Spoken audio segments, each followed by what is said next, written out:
ବର୍ତ୍ତମାନ ଯାହା ସୂଚନା ମିଳୁଛି ରାଜ୍ୟରେ ବିଭିନ୍ନ ସ୍ଥାନରେ ସ୍ୱଳ୍ପ ବର୍ଷା। ମଙ୍ଗଳବାରରୁ କମିବ ରାତି ତାପମାତ୍ରା, ବଢ଼ିବ ଶୀତ। ତେବେ ସୂଚନା ଅନୁସାରେ ପଶ୍ଚିମା ଝଡ଼ ଏବଂ ପୂର୍ବାଳି ବାୟୁର ପ୍ରଭାବରେ ରାଜ୍ୟରେ ବିଭିନ୍ନ ସ୍ଥାନରେ ସ୍ୱଳ୍ପ ବର୍ଷା ହୋଇଯାଇଛି।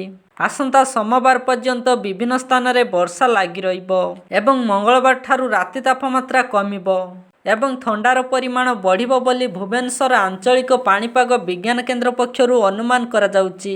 ଦୀପାବଳି ପୂର୍ବରୁ ରାଜ୍ୟରେ କିଛି ସ୍ଥାନରେ ବର୍ଷା ହେବା ନେଇ ପୂର୍ବାନୁମାନ କରାଯାଉଛି। କିଛି ଜିଲ୍ଲାରେ ହାଲକା ବର୍ଷା ଲାଗି ରହିଥିବା ନେଇ ସୂଚନା ଦେଇଥିଲା ଭାରତୀୟ ପାଣିପାଗ ବିଭାଗ। ଉପକୂଳବର୍ତ୍ତୀ ଜିଲ୍ଲାଗୁଡ଼ିକରେ ଏଯାଏଁ ଆଦୌ ବର୍ଷା ଦେଖାନାହିଁ, କିନ୍ତୁ ଦକ୍ଷିଣ ଓଡ଼ିଶାର କିଛି ଜିଲ୍ଲା ଯେପରିକି ଗଞ୍ଜାମ, ଗଜପତି, ରାୟଗଡ଼ା, କୋରାପୁଟ ସମେତ କଳାହାଣ୍ଡି, ନବରଙ୍ଗପୁର ଆଦି ଜିଲ୍ଲାରେ ହାଲକା ବର୍ଷା ହୋଇଛି। କିନ୍ତୁ ଉପକୂଳବର୍ତ୍ତୀ ଜିଲ୍ଲା ପୁରୀ, କଟକ, ଯାଜପୁର, ଜଗତସିଂହପୁର, କେନ୍ଦ୍ରାପଡ଼ା, ଭଦ୍ରକ ଏବଂ ବାଲେଶ୍ୱର ସମେତ ଆଉ କିଛି ଜିଲ୍ଲାରେ ଆଦୌ ବର୍ଷା ହୋଇନାହିଁ।